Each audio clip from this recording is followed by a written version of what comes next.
Bonjour à tous, est-ce que vous aimez le jazz? Moi, oui, la preuve. En vrai, il n'y a pas de musique, donc je sais pas encore sur quoi je danse. Cette vidéo est en partenariat avec l'ambassade de Corée du Sud dans le programme Coréateur 2021. Oui, une fois de plus, donc merci à l'ambassade. Et si vous ne me connaissez pas... Oui, je fais ça en me déshabillant. Et si vous ne me connaissez pas, je m'appelle Arthur et j'ai créé la chaîne Asiatips, qui a pour thème... l'Asie. Et en parlant de thème, celui de cette saison 4 du programme Coréateur est... Comme vous l'avez compris, on va parler jazz, car j'ai la chance de pouvoir interviewer la grande Yeon Na. En vidéo parce qu'elle est actuellement en Corée du Sud. Bonjour à toutes et à tous, je m'appelle Yoon Na, je suis chanteuse. Le jazz, j'imagine que ça parle à tout le monde, mais qu'est-ce que c'est exactement? Eh ben, c'est difficile à dire en fait, c'est assez vague. Mais heureusement, j'ai fait mes devoirs et je vais vous l'expliquer dans les grandes lignes. Si on remonte à son origine, on part en direction des États-Unis, en Louisiane, à la Nouvelle-Orléans, dans le quartier de Storyville, à la fin du 19e siècle, donc vers 1890 les patates. Et des poussières. Hein? Cette époque connaissait un grand mélange culturel qui a fortement impacté le monde de la musique. D'un côté, grâce aux esclaves noirs, oui, la phrase commence un peu mal, sont apparus des genres comme les Negro Spirituals, des chants religieux qui ont donné naissance un peu plus tard au gospel, ou encore les work songs, des chants très rythmés qui étaient notamment chantés dans les plantations de coton et qui servaient à cadencer le travail. D'un autre côté, l'arrivée de colons de différents pays d'Europe a permis l'importation de méthodes instrumentales européennes et de différents genres musicaux comme la musique classique occidentale. Le tout mélangé a fait naître le blues et le ragtime. Le blues, ce genre directement hérité des work songs, dans lequel le chanteur exprime sa tristesse et ses déboires. Et le ragtime, qui est plutôt un mélange de musique classique et de rythmique africaine, dont fait partie le morceau de Scott Joplin que vous entendez actuellement. Puis du ragtime et du blues, cumulés aux marches militaires que l'on pouvait entendre dans les défilés à l'époque, est né le jazz. Le jazz pour moi, c'est avant tout une forme d'état d'esprit et une façon de faire la musique. Un état d'esprit, c'est une définition assez juste, puisque l'improvisation était déjà une part importante du blues et est restée une des caractéristiques principales du jazz. Si bien qu'un morceau diffère totalement d'un musicien à l'autre, et même pour un même musicien, d'une humeur à l'autre. Du genre, s'il vient de recevoir sa paye, eh ben ça donnera pas le même concert que s'il s'est fait larguer la veille. En France, le ragtime était déjà connu depuis les années 1900 et avait déjà beaucoup plu aux Français. Le jazz, lui, a débarqué avec les soldats américains en 1917. À ce moment-là, l'armée s'est rendu compte de l'importance de la musique pour le moral des troupes et a demandé au musicien James Reese Europe, un soldat afro-américain volontaire, de monter un groupe pour organiser des concerts dans toute la France. Et c'est ce qu'il a fait avec le 369e régiment, les Harlem Hellfighters. C'est classe quand même.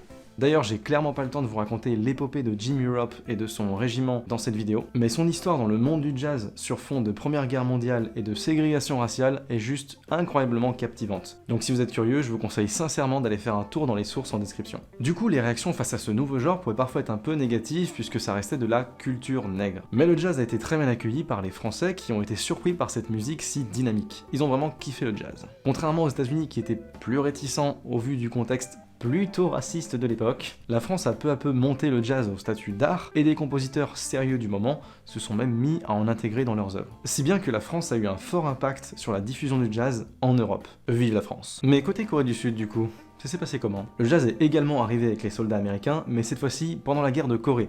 Donc dans les années 1950. En même temps que le café instantané. Bon, à vrai dire, le jazz était déjà arrivé en Corée un petit peu avant. En 1920, les Coréens qui voyageaient ont déjà pu découvrir ce style et le ramener dans leur pays natal. C'est le cas de Baek Myung-gun, qui aimait beaucoup la musique et qui s'est lancé dans des performances de jazz. La photo que vous voyez est la plus ancienne photo de performance de jazz en Corée retrouvée. Et elle date du 12 février 1926. Et le mélomane en question est ici. Pour le coup, sa performance a bien plu, et il a décidé de directement monter un groupe qui serait le premier groupe de jazz coréen, The Korean Jazz Band. Pas très original du coup. Et leur premier concert aura lieu le 2 mars 1926. Mais c'est surtout dans les années 50 et 60 que le jazz va vraiment se développer en Corée du Sud. En effet, l'armée américaine stationne dans le pays, et le gouvernement américain décide d'envoyer des groupes de jazz pour réconforter ses troupes. Sympa. Certaines célébrités du jazz ont aussi fait un petit passage en Corée, comme Louis Armstrong en 1963, ou Nat Cole King, qui a notamment chanté la célèbre chanson traditionnelle coréenne Arirang en 1965. Chanson que Na Hyun-sun a aussi chantée au passage. Oh mon dieu, tout est lié. À cette époque, les cabarets et discothèques prospèrent dans Séoul, notamment ceux qui accueillent les soldats américains. Mais dans les années 70-80, le jazz est un peu rejeté par le public coréen jeune. Du coup, il y a peu de lieux pour écouter du jazz, et celui-ci perd un petit peu en réputation. Mais il y a quand même l'ouverture de clubs comme All That Jazz, ouvert en 1976 par un officier sino-américain, ou comme Janus, en 1978 par la chanteuse Park Sung-yeon. Des clubs qui existent toujours aujourd'hui d'ailleurs et qui ont été soutenus coûte que coûte par les fans de jazz en Corée. Du coup, le jazz a persisté et il est redevenu à la mode dans les années 90 avec le jazz fusion. Donc quand on combine le jazz avec un autre style, comme le rock par exemple. Depuis les années 2000, le jazz s'est énormément démocratisé en Corée, si bien que par exemple le Jarasum Jazz Festival, qui est organisé chaque automne depuis 2004, est un des plus populaires en Corée du Sud. De nombreux artistes étrangers célèbres s'y sont rendus, et on n'y trouve pas que des fans de jazz, mais vraiment tout le monde. Parce que l'ambiance est ouf. Enfin, de ce que j'ai lu, parce que j'y suis jamais allé. Moi j'en ai fait un près de mon école à Suwon, mais je crois pas que c'était connu, non. Et surtout, les années 2000 ont connu de nouvelles voix qui ont porté le jazz et participé à son renouveau en Corée du Sud. Et ça tombe bien parce qu'on a la chance de pouvoir interviewer une de ces voix aujourd'hui, Na Hyun-sun. Once you and I are cleansed from you and me, and my heart inside and out is all beloved, and my body, blood and veins is all beloved. Alors peut-être que vous la connaissez pas encore, mais la preuve qu'elle gère puisqu'elle apparaît directement dans les résultats Google quand on tape Jazz Corée du Sud. C'est pour dire. Yoon Sun-na est née et a grandi à Séoul. C'est une ville en Corée. Son père était chef de chœur et sa mère était actrice dans des comédies musicales, donc elle baignait déjà dans le monde de la musique. Mais elle s'est déjà consacrée à ses études générales jusqu'à ce qu'elle obtienne son diplôme de lettres à l'université de Konkuk en 1992. L'année suivante, elle s'est lancée dans une première expérience de chanteuse avec le Korean Symphony Orchestra sur un répertoire de gospel, style dont on a parlé un peu plus tôt. Elle a été remarquée et engagée dans des comédies musicales, donc en soi il y avait une carrière plutôt bien tracée pour elle. Mais comme elle n'était pas convaincue d'être sur la voie qui lui correspondait vraiment, elle a décidé de retourner sur les bancs de l'école et d'étudier la musique. Et pour ça, elle a décidé de s'inscrire à l'Institut National de Musique de Beauvais, au Conservatoire Nadia et Lily Boulanger et au Centre d'information musicale en France. Je suis venue pour la première fois en France lorsque j'étais étudiante à l'université. J'avais passé quelques mois à Lyon et à Avignon quand j'avais 20 ans, il y a bien longtemps. Après mes études, lorsque j'ai pensé à m'orienter vers la musique, j'en ai parlé à un ami musicien et qui avait étudié le jazz. Il m'a conseillé d'aller dans une école de jazz à Paris. Et comme j'ai toujours aimé la culture française, il m'a semblé une bonne idée de tenter l'aventure à Paris. Et c'est à Paris que s'est produit le déclic. Yoon Sun-na s'est lancée dans le jazz et ça lui a plu. Si bien qu'elle a sorti tous ses albums. Plus le petit dernier qui va arriver très bientôt. Donc oui, il y a du level. Elle a accumulé tout un tas de prix et de récompenses jusqu'à être décorée du titre de chevalier des arts et des lettres par le ministère de la Culture de la République française en 2009, puis officier des arts et des lettres en 2019, puis lieutenant général des arts et... Non, je rigole, ça n'existe pas.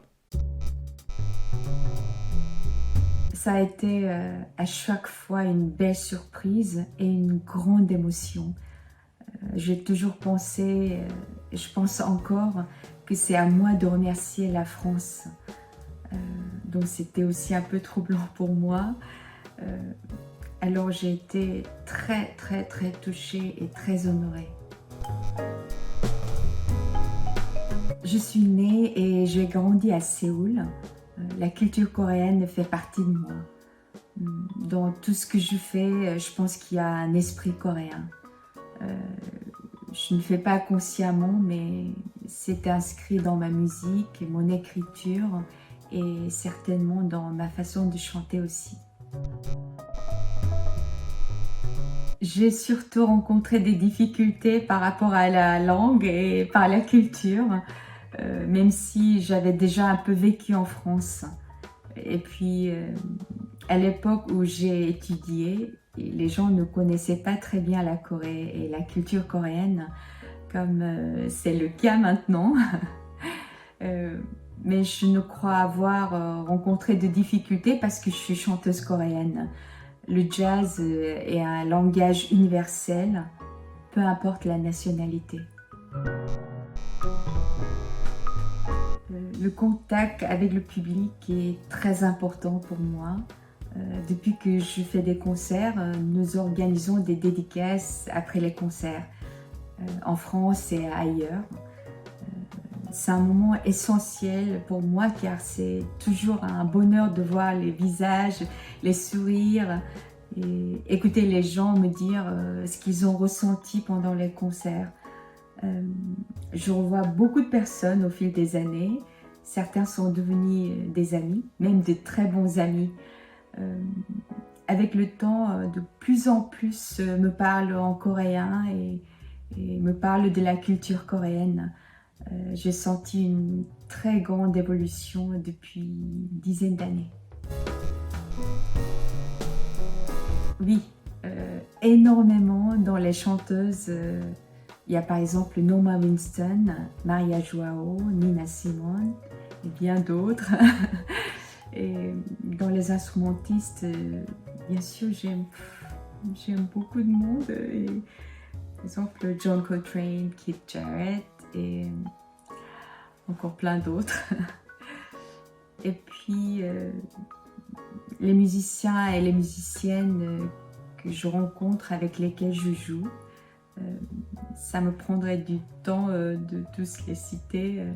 Du côté du jazz français, la trompettiste R.L. Besson, l'accordéoniste Vincent Perny, avec lesquels d'ailleurs j'ai déjà joué, Michel Portal et Daniel Humer, qui ont tous les deux plus de 60 ans de carrière. Chez les Coréens, il y a toute une génération passionnante qui mélange musique traditionnelle, jazz, musique improvisée, comme joueuse de Common Go, Roy Yoon-jung. Alors, pour des raisons évidentes de droit, je ne peux pas vous faire écouter le travail de toutes ces personnes. D'ailleurs, je peux même pas vous faire écouter les musiques de Yoon Sun-na. Donc je compte sur vous pour aller les écouter après cette vidéo. Je vous mettrai les liens qui vont bien en description. Au final, le jazz est un point de rencontre international qui mélange un peu toutes les cultures, et Yoon Sun-na participe vraiment à y faire rejoindre la France et la Corée du Sud. Donc j'espère que je pourrai assister à un des concerts très bientôt. En parlant de concerts...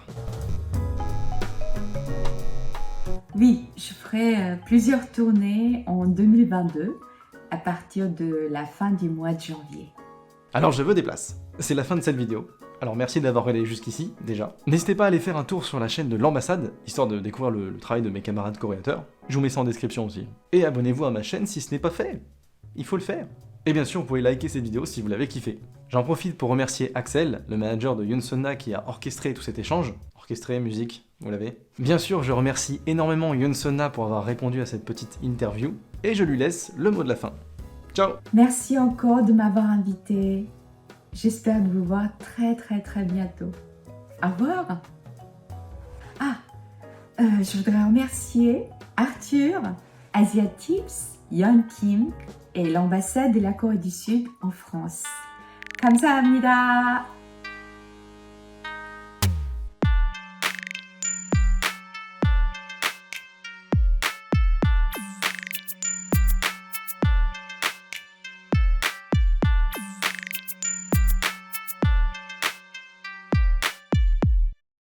Un état d'esprit, c'est une définition plutôt assez exacte. Oula, ça veut rien dire ça. Un état d'esprit, c'est une définition assez exacte, puisque l'improvisation, j'ai vraiment du mal. Pourtant, moi, c'est pas improvisé.